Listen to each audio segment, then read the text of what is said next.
Hello mga mami, for today's video, bale 2-tiered na vintage coquette. Coquette? Basta yun, itong gagawin ko. So kung mapansin ninyo, yung first tier, hindi ko pa nilagay doon sa kanyang drum board. Kasi nga, yung drum board dyan, nilagyan ko ng sagu straw na nakaglue sa cake drum.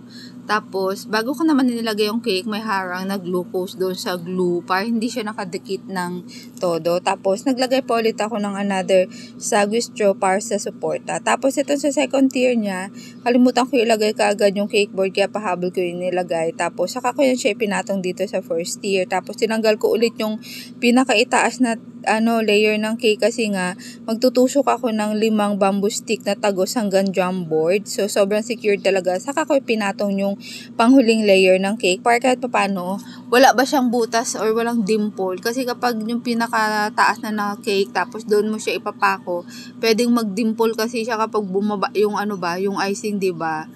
Pero kapag sa fondant siguro ayos lang. Pero pag sa icing kasi minsan talaga na, may bakas talaga siya na may dimple eh. Baka hindi siya maganda tignan. So, ganyan ako mag-stock ng 2-tiered kaya medyo matsabaho siya. Pero secured naman siya talaga. Though nasubukan ko na may mapaling na na cake na 2-tiered.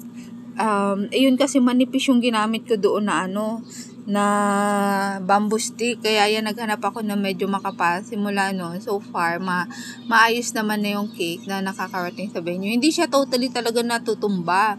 Kaya lang, kasi nga, di ba may nakaglue na dowel straw. Yun lang, medyo pumaling talaga yung partner kasi nga manipis yung ginamit kong bamboo stick. Tapos, ayan, kung mapansin nyo, yung final coating ng cake na to, kulay pink lang yung nilagay ko kasi gagamitan ko to ng airbrush. Ang kulay ng cake na to ay parang red wine. Ganun siya. So, sobrang vibrant. Sobrang dark niya talaga.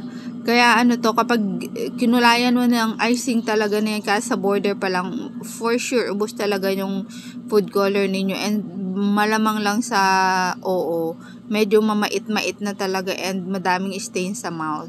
Tapos, eto na nga, ang kulay na pinag-combine ko dyan ay McCormick na red ko, halos maubos ko din pala dyan. Tapos, nilagyan ko yan siya ng purple, nilagyan ko yan siya ng brown, and then, nag-combine pa yan ako sa kulay cherry red or strawberry na red. Basta, para ma-achieve yan. Ilang layer yan ng airbrush kasi airbrush and then airbrush rest ko talaga yan siya. Ilang beses yan siya. Naka-chilled overnight pa yan siya. Kasi nga, from Fairview, Quezon City yan siya papunta ng Malabon. And take note, nakamotor lang yan sila.